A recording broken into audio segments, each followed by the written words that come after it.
Assurons-nous d'être au top avec le microscope, cet outil ô combien emblématique des SVT et qu'il convient de savoir utiliser correctement. Au collège, vous avez normalement dû prendre en main le microscope pour observer différents types d'échantillons, végétaux, animaux ou autres, et vous avez dû voir des choses qui ressemblaient à ça. Et comme il s'agit d'êtres vivants à chaque fois, on visualise ici des cellules. Cellules qui sont soit isolées les unes des autres, comme dans le cas de la levure, qui est un champignon unicellulaire, ça c'est l'image que vous avez en bas à droite, soit des cellules associées entre elles au sein d'un tissu, comme dans les autres échantillons, qui eux appartiennent à des organismes pluricellulaires. On est donc capable de voir ici des détails qui ne sont absolument pas perceptibles à l'œil nu. On peut obtenir des images agrandies grâce à ce dispositif optique qu'on appelle microscope. Alors, celui-ci est de très petite taille, mais le principe général reste essentiellement le même. Là, on a une fine plaque de métal percée d'un trou au niveau duquel a été insérée une lentille convergente qui va servir de loupe et bien sûr qui peut être traversée par la lumière. En face de cette lentille, il y a une petite pointe sur laquelle on peut déposer l'échantillon qui se présente ici sous la forme d'une goutte d'eau qui peut par exemple contenir des micro-organismes en suspension.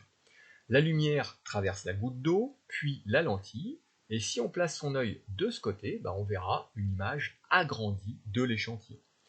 Ce dispositif, aussi rudimentaire qu'il puisse paraître, a tout simplement révolutionné la biologie, et c'est à lui qu'on doit ça. Antony von Leeuwenhoek, qu'on considère généralement comme l'inventeur du microscope au XVIIe siècle. Alors, simultanément, il y a eu d'autres savants qui ont également développé des instruments similaires, mais en termes de qualité optique et de grossissement maximal, c'est quand même lui le meilleur à l'époque. Leeuwenhoek, qui serait d'ailleurs peut-être surpris de voir à quel point le microscope optique moderne, celui qu'on utilise en classe, est similaire à son invention. Bon, bien sûr, il y a eu quelques améliorations, mais le principe demeure très semblable. Alors, voyons ça en détail, et surtout, voyons les points clés dans l'utilisation pratique du microscope, c'est-à-dire concrètement, voyons ce que vous serez amené à faire en classe vous-même. Quand on prend en main un microscope, on vérifie tout d'abord une chose, c'est que la platine est bien en position basse. La platine, c'est cette partie horizontale, généralement de couleur noire, sur laquelle on positionnera l'échantillon à observer.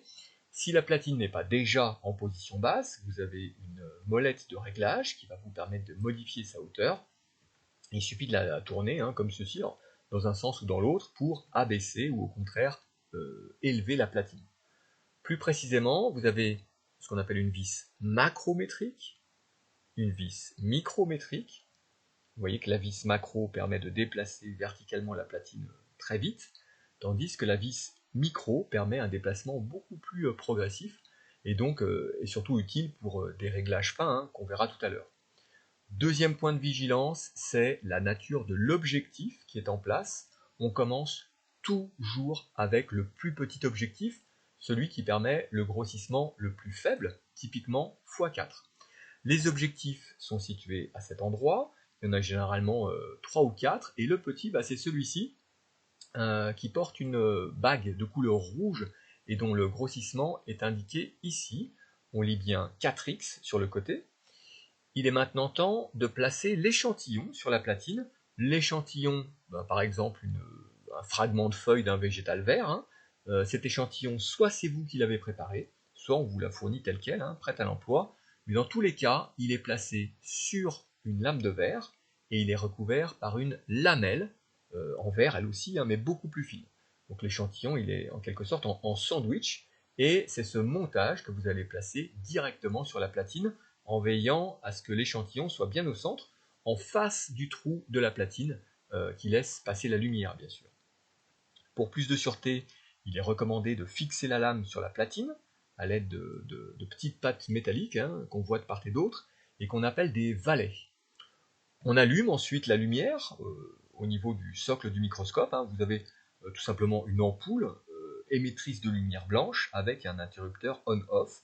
Et clic, quand on allume, la lumière passe à travers l'échantillon, qui évidemment doit être suffisamment fin pour cela, passe ensuite dans l'objectif, et puis là, il y a tout un jeu de lentilles qui redirige la lumière jusqu'au fond de votre œil, jusque sur votre rétine, et c'est pour ça que vous voyez une image de l'échantillon grossie un certain nombre de fois.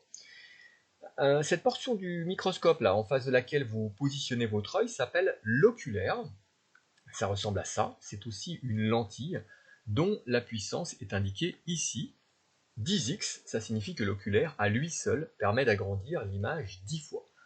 Bon, à ce stade, en réalité, vous ne voyez rien du tout, hein, à part de la lumière blanche qui vient illuminer votre œil. L'échantillon, il est tout simplement trop loin de l'objectif, et il va falloir le rapprocher en montant progressivement la platine, hein, ce qui va permettre de faire la mise au point.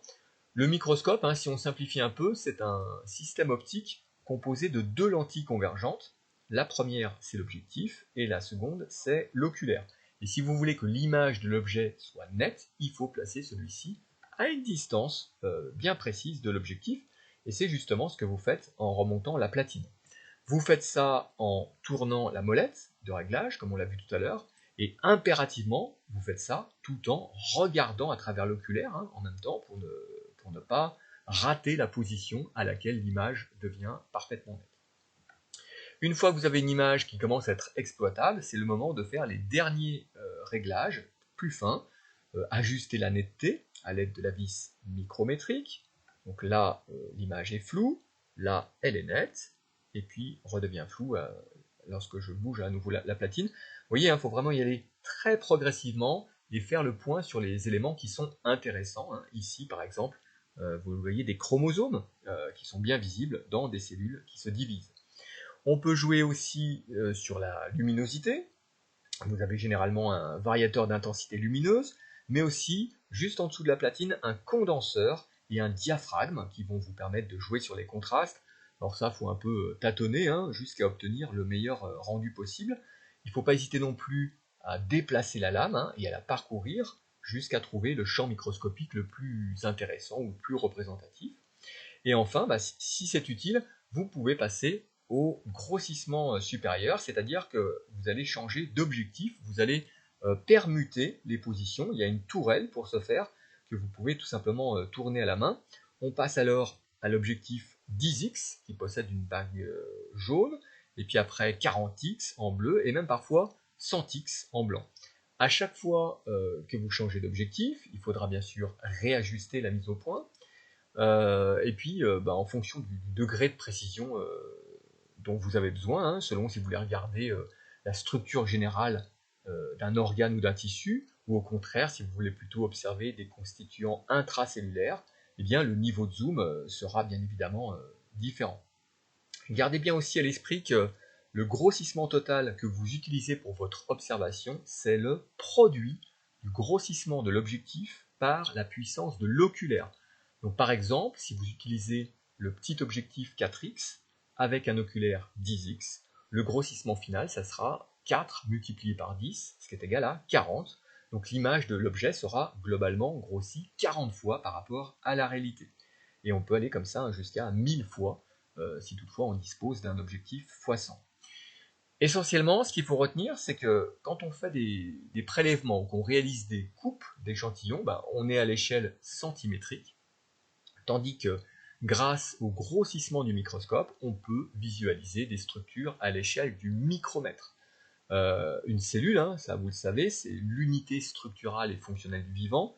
Ça a une taille typiquement comprise entre 1 et 100 micromètres. 1, c'est plutôt la taille d'une bactérie. 100, on est plus sur des cellules végétales, mais c'est l'ordre de grandeur. L'œil humain, lui, il est incapable de voir correctement des objets de dimension inférieure à 0,2 mm, c'est-à-dire 200 micromètres, d'où l'intérêt du microscope, un instrument que vous serez amené à utiliser en SVT de la 6e jusqu'à la terminale, voire plus tard au cours de vos études post-bac, pour celles et ceux qui souhaiteraient se diriger vers ce type de parcours.